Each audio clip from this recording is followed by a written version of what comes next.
Cotton मका करूँ वन्य जंतु मैंने आसी नष्ट कर दौले जहाँफल कि आम क्षति सहूल। मोर 20-25 हजार टंकार फसल गत वर्ष नष्ट हो जाता। आमे आगुरु खोला पड़िया रे चाष करूतिलु। आगुरु आमे हाथी मांकड़ छेली मेंढी गाई घुसरी असुविधा सम्मुखीन करथिलु।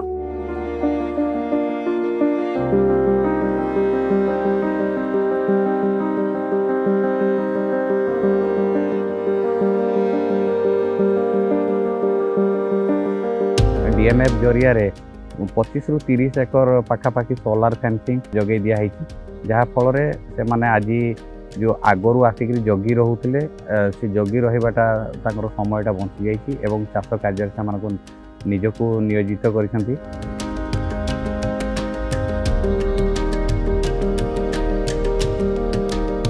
वर्तमान सोलार फेंसिंग हेबा द्वारा आमे भलरे चाष करि पारुछु।